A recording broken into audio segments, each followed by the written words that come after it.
The following was recorded in front of a live studio audience at the Studio 21 Podcast Cafe. This is the United Podcast Network.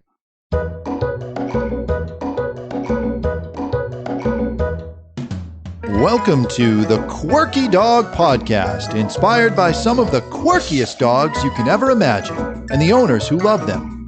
This podcast is brought to you by the quirky couple themselves, Scott and Jess Williams. Their aim is to educate and entertain. Here's Scott and Jess. Happy Wednesday! Oh my goodness, that voice. It's just like angels. It's like angels. That's what he says about my singing voice. He says it's the voice of an angel. It's very sweet. What do you got today? White House dogs. You're excited about this one. You wanted to do... You know, I have a little anecdote. Oh boy. Is that a quirky tip or an anecdote? No, it was a little story about when oh, here he goes. I was drinking in a bar back in the early 80s, and I thought, you know, somebody should write a book about all the president's dogs. Mm-hmm. And I started talking that up and never did anything about it, had another beer, and moved on with my life. But it does tie into today's topic. A few years ago, a book came out. All the great ideas were yours early on. There was, in the early 90s, what's her name? Mrs. Bush wrote a memoir. Oh, yeah, about her dog. And it was a New York Times bestseller. Yes. Scott had a lot of creativity. That's one reason he stopped drinking. He wrote a Blue Lobster screenplay back in his day. He's done a lot of things. The reason that I didn't pursue that, aside from my constant drinking, was... and lack of follow-through on all things. There was no internet. So to actually research all this stuff, you had to be getting into microfiche and all this crap. And it was like, now you can get on the internet, you can find out all this stuff in 5 minutes. But since this was a topic near and dear to his heart, he was able to do the research on the way here. It's a little bit disorganized, his research, but we got the research with the internet now. But we got to do the quirky tip of the day. We put a lot of time on the front end into each and every podcast. It is an hour ride here, so we did do that. Okay. What do you got to do quirky tip of the day this isn't a tip. She wanted me to say this as a tip. It's kind of an interesting fact, a fun fact, maybe. An anecdote, if you will.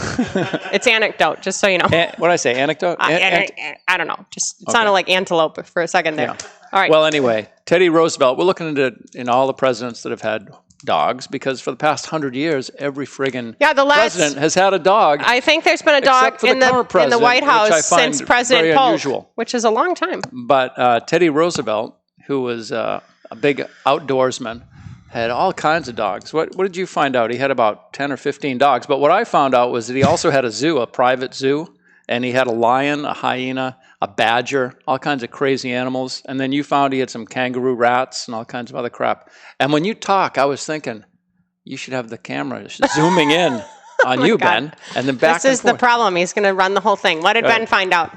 All right, so he had his favorite horse. Of course, he had multiple horses, carriage horses, Shetland pony, a bull terrier, a St. Bernard, a Chesapeake Bay retriever, a Manchester terrier, Skip, a mixed breed dog, Alice Roosevelt's Pekingese. Sounds like he was into dog fighting. He was a hoarder. He had a snake, and the snake's name was Emily Spinach.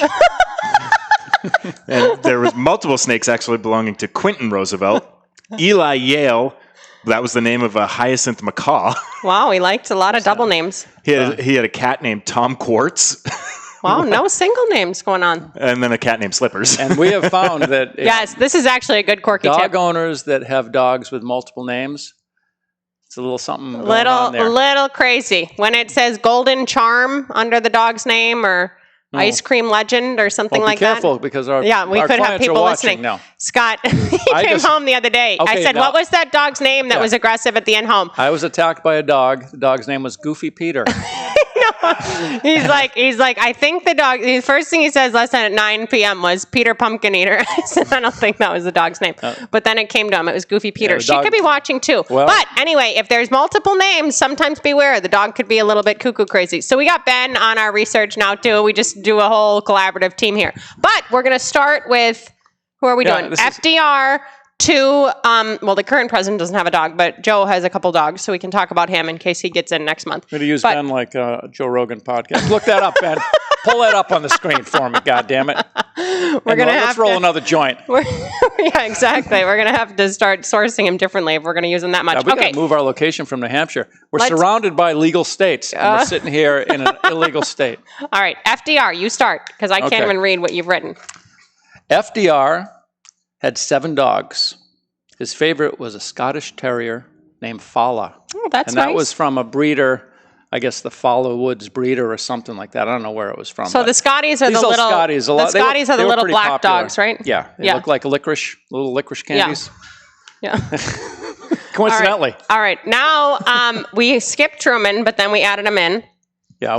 Truman had an Irish setter. This was actually Ben's research. Yeah, we are really using him. And his dog's name was Mike. It's not a double namer, not a triple namer, so that's good.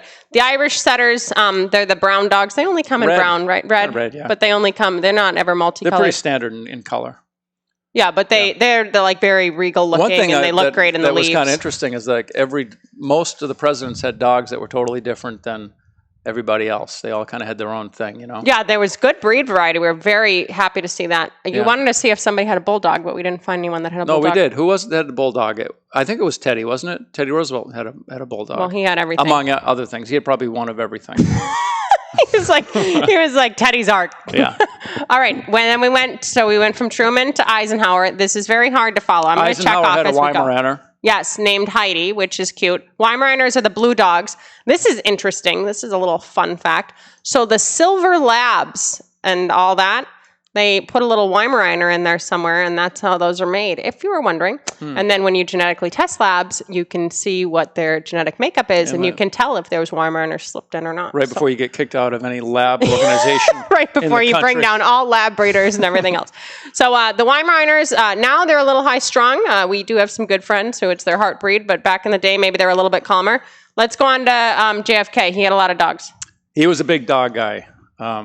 He had Welsh Terrier named Charlie, an Irish... Welsh Terriers are like the Airedales, the mini Airedales, right? Yeah, Irish Wolfhound, which is a giant dog. Yeah, huge. Named Wolf. He had short lifespan with the big German dogs. Shepherd named Clipper. Ooh! Which, he was down in Martha's Vineyard all the time looking at the Clipper ships coming in. 2 Cocker Spaniels that were gifted to him from the country of Ireland. Wow. I almost got a Cocker from Ireland. Yeah, you did after nose work. Yeah, they have good working Cockers over there. Yeah, really good working Expensive Cocker. to import a dog from Ireland. It was like $1,700 just to import the damn dog. We did that though with the dog from the Netherlands. Yeah. Okay, was this the dog that you thought? His wife, Jackie Bouvier, had a French poodle. Ooh, obviously. Should have gotten a Bouvier. He also had a mixed breed dog that was given to him by the former Soviet Premier Nikita Khrushchev. Wow, was that like a booby prize? It was called Pushinka. People really liked him. They got gifts from everywhere. Was this the dog that you thought was Snickers? Not everyone liked him. Was this the dog? Was this the dog? I mean, enough. Was this the dog that you thought was named Snickers? But it was Clipper? No, that was President Nixon's. It was okay. Checkers. Yeah, he was all excited. He remembered a dog, but it was Checkers, not Snickers. Okay, so we got through 4. All right, LBJ, talk about that.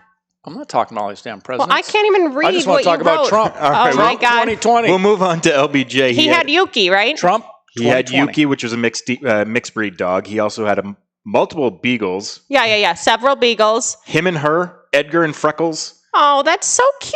And he also had a collie named Blanco. Oh, that is cute. Now, this is the one that you want to talk about that went to the daughter's wedding and everything? Oh, yeah. And didn't he do that? I always liked LBJ because I saw early on pictures of him holding his dogs up by the ears. And you can find this really easy on Google. He was big on this. He thought it was cool. He'd say, "Look, take the dog. Do it like with the pig." He'd have all the news people around and to question stuff, and he'd have his dog, and he'd say, "Look at this." And he'd pick the dog up by the ears. And you see this picture, and all the reporters are looking like, "Wow, that's really cool." I mean, these days he'd be put in jail for doing that. Things are a little different now. And he does it with 2 or 3 different dogs. And then he had the dog at his daughter's wedding. But the cool thing is he had a dog kind of like the one that we lost that was my favorite. He had this little mixed dog that he went swimming with the dog. The dog slept in his bed. He took the dog to his daughter's wedding. He danced with the dog. His wife was like, "Get the friggin' dog out of the wedding." She had to tell him not to be in the pictures. Yeah, he wanted to have the dog in the pictures, all the wedding pictures. So I'm so glad that he can admit that he loved Bam that much. It'll be 18 years. She lived till 18. It'll be a year tomorrow. A year ago tomorrow. Yeah, and, it's crazy. I almost got rid of all the dogs after that. I'm going to go to cats. It was a lot. He joked about Bam being his heart dog, but she really was. Okay. Oh, actually, yeah. I have her right here. Oh, yeah. She goes with us everywhere. Zoom in on this.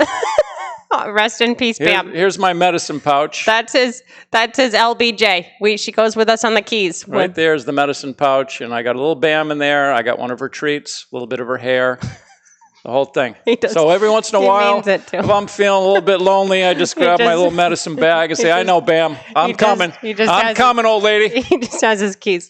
All right. So we moved on to, why is your list like, Nixon. Okay, that was the one that you thought was Snickers. Checkers. But it was Checkers. Yeah. Okay, so 6 is here, then 7 is in the middle of the page, his dog. of He course. wrote this big speech. It's called the Checkers speech. Oh, that's how you remembered? It was a big thing. And it was like he won over the country over incorporating this dog into a speech that talked about his honesty or, that kind of thing, which was nice. Of course, later he was almost imprisoned, but he used the dog to get himself and get the country to endear him. He had 3 more dogs, a poodle named Vicky, a terrier named Pasha, and an Irish setter named King Timahu. He only remembered Checkers. See, a lot of dogs Checkers in the are White very House. popular, This is like a thing, guys. Listen, if Trump is concerned about swaying anybody, just get a dog. But in the next few weeks here, get yourself a dog. After the election's over, you can bring it back to the shelter. Just take a picture with a dog. Pick up an extra 500,000 votes. Let's end with Gerald Ford's dog because I like this one. This is very American, and then we'll go to break. Okay. So Ford had the golden retriever. Oh, yeah, named Liberty. How cute is that? Great name, Liberty. Liberty. I know a Liberty in they take Canada that dog that we out say that like light fireworks around him. No, but really, I just think that just seems so American, a golden retriever named Liberty. So as the years got more recent to 2020 and our current president, people had fewer and fewer dogs. Who had the luckily. golden? Somebody had a golden. We just did Gerald Ford with the golden named Liberty. Right. Reagan also had I was thinking of the name. Did he? Yes. Yeah. He had one too? Yeah, named he Victory. He had a horse named Golden.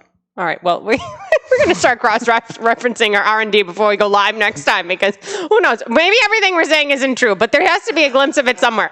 Okay, when we get back, we're doing Carter. Oh, and it's a Border Collie. I'm excited. All right, we'll see you after break.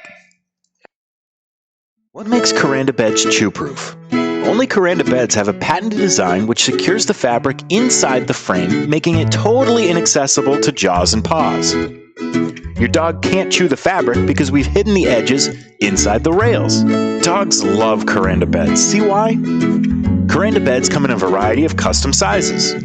You can even add a fleece pad on top for extra coziness. And these beds can be used both indoors and outdoors. But best of all, our beds are easy to clean. Just wipe them off or hose them down.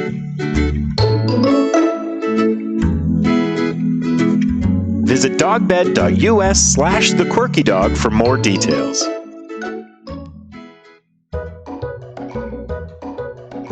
All right, should we say talk about the Border Collie, or should we do the quirky question first?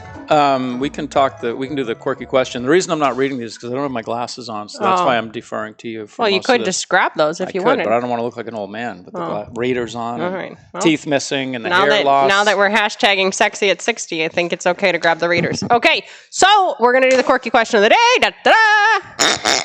And the quirky question of the day was, when is a good age for me to spay or neuter my dog? There was someone getting a rescue.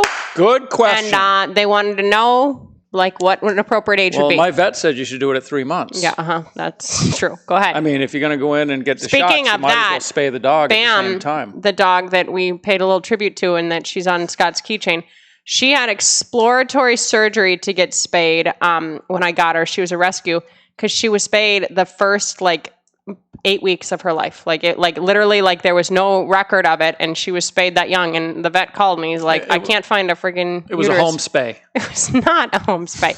But it does happen. Young, it happens early Okay, sometimes. so what's the answer to the question? You answer first, and then I'll answer, because we're going to have two different answers. If it's a female, I'd wait till she's had a couple of heat cycles. And what's your reasoning for that?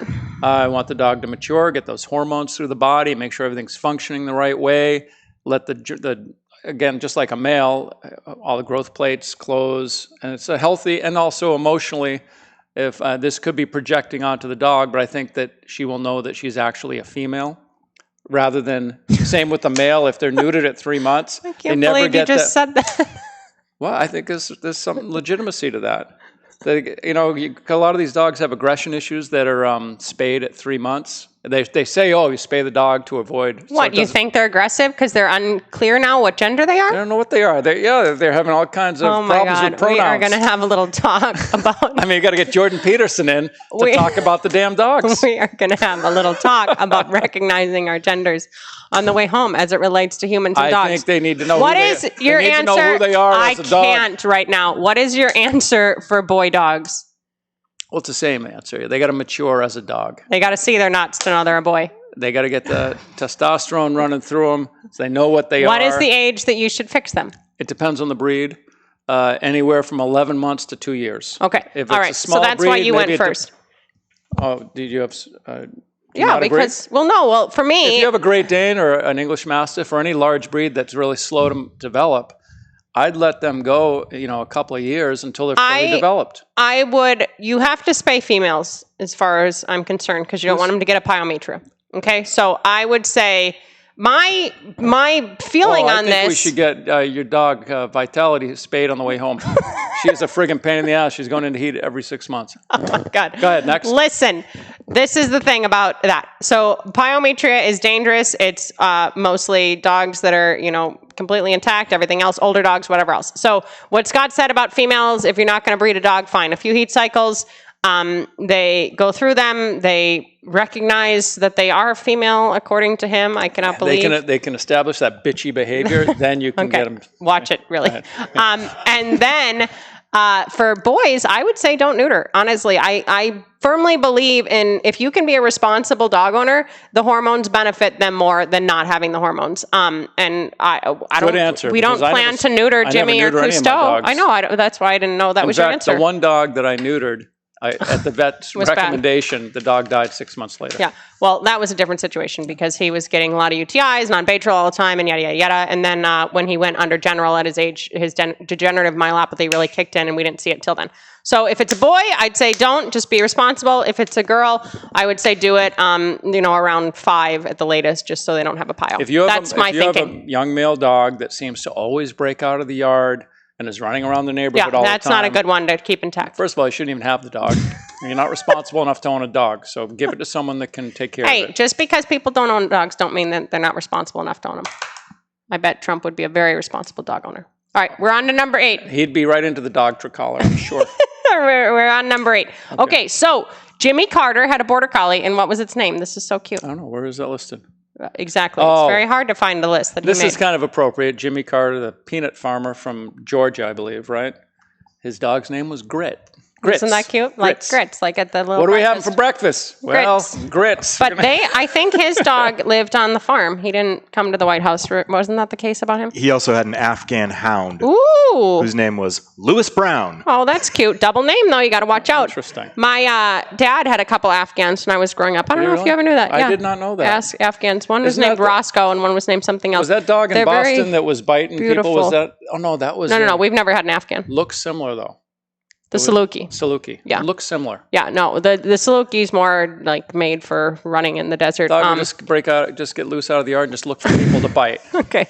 Right. Interesting dog. If you see a dog that looks like an Afghan in Boston, be careful and go back inside. Okay, so... Are they hunting, those Afghans? I think I saw them hunting in Saudi Arabia, something like that. They're lure coursing dogs.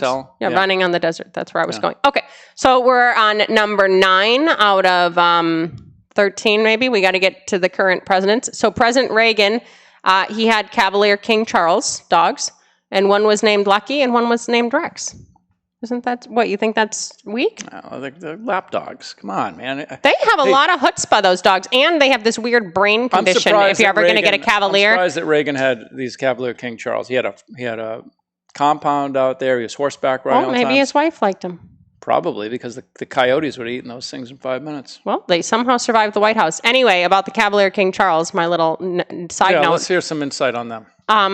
Well, I like them. I don't think they're as dustbustery as a lot of little dogs. How are you going to put an e-collar on a little dog like that? Stop with the e-collars. But the point about the Cavaliers is they can get this genetic condition where their brain actually grows. Oh, no. That's why the eyes bug out, right? Can you just listen? Go ahead. I'm not. What am I interrupting? It's a genetic. I'm trying to participate here. It's a genetic predisposition for this breed that their brains like grow bigger than their heads can contain, and then they have all this fallout. So be careful about that. You want to look for that in the Cavaliers. I have that problem as a child. Oh my God! I got it under control. Quick. All right, Bush Senior. Yeah, what did Bush? Oh, he had Millie. That was the book, right? Yes, his wife wrote the book. Yeah, the New York Times bestseller, Barbara. The English Springer Spaniel, and she wrote Millie's book as dictated by Barbara Bush. Mm-hmm. It's a nice vehicle for writing a memoir, channeling it. Maybe you should write a memoir about Bam. Yeah, Scott has always wanted to write a book, and honestly, he's a very talented writer. Oh, it's incredible. It's incredible. And his mom, when she was alive, she was so cute. She'd say, Scott, you have so many stories. And he really does. Like, it's ridiculous. We were at the bank the other day doing something with our IRAs, and he says to the teller, he goes, I was at the bank one time, and the guy had $80,000 of cash, and it was on the counter, and then he left it there, and it was sitting. I'm like, you've never told. Like, he has stories like this out the wazoo. I guess it was Y2K. Story. It's an interesting story that a guy left $80,000 at the bank. I found a bag with $80,000 in it. And I told the lady, if the cameras weren't looking at me. No, but anyway, the guy got his money. But he has these stories about he's led a crazy life, parties, everything else. So anyway, his mom was always like, Scott, you should go speak to kids all over the country and, tell them your stories and inspire them and everything else. And then he goes. The parents wouldn't like it. And then he goes, he wanted to write a book. So we're sitting there at dinner with his parents. And his dad goes, you know what you could title your book? I'm better in person. It's a typical Charlie buildup. Is you could tour all around or you could write a book and already say that it'd be better if I said this in person. But he does have a lot to say. So maybe you should write a memoir on Bam. I think I'm going to get on that as soon as we end this podcast today. And I'll bring in, what do you call them there? What do you call it when you have, not the quarries, but what are you talking writings. Every week I'll bring in a chapter and I'll read it to you guys. Quarries. Okay. So not quarries.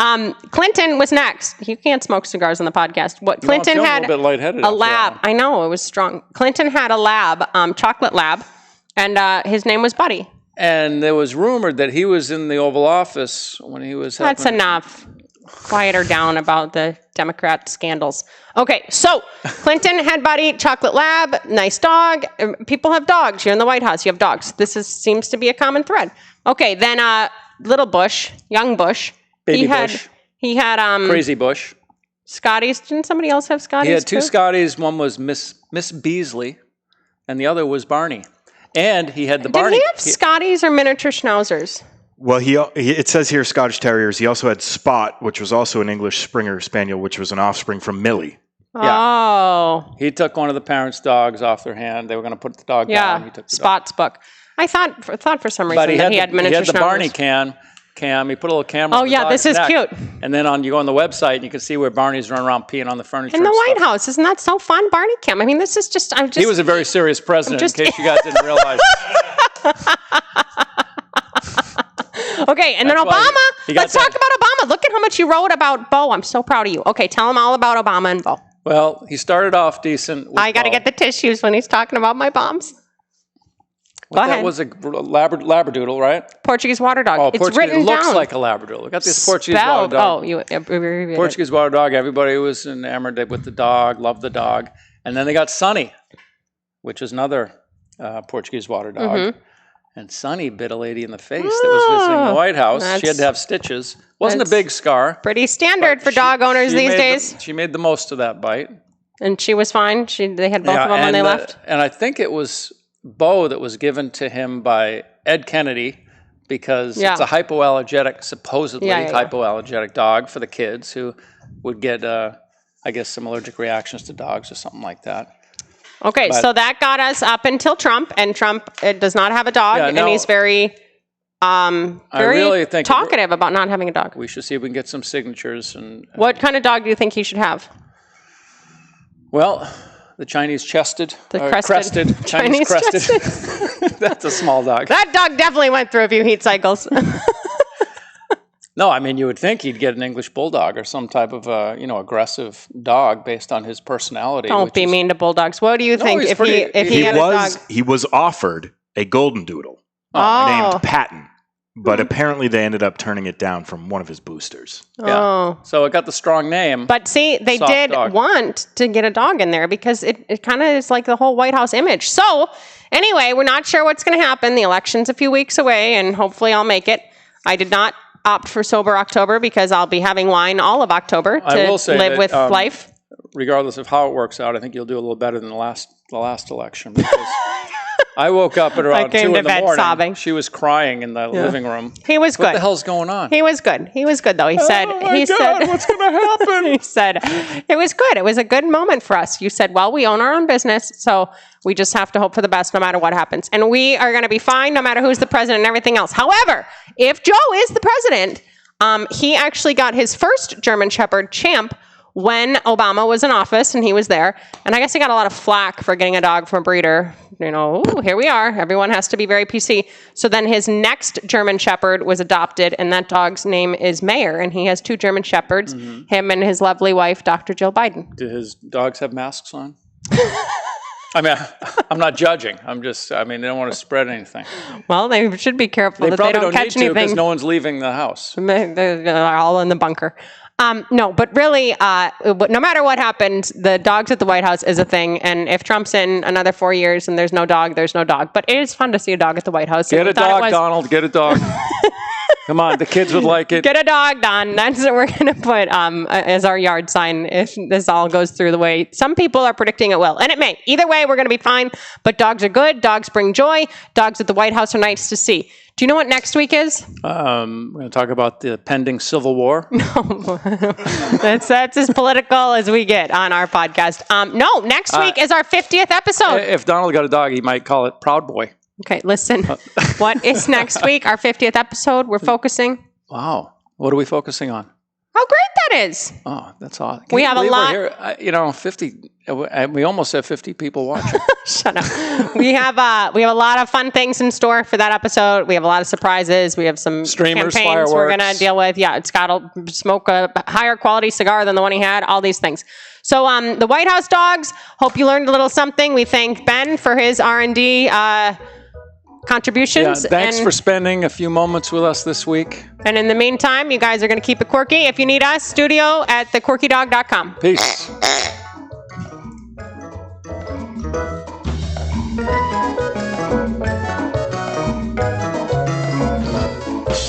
The views and opinions expressed by the hosts, guests, or callers of this program do not necessarily reflect the opinions of the Studio 21 Podcast Cafe, the United Podcast Network, its partners, or affiliates.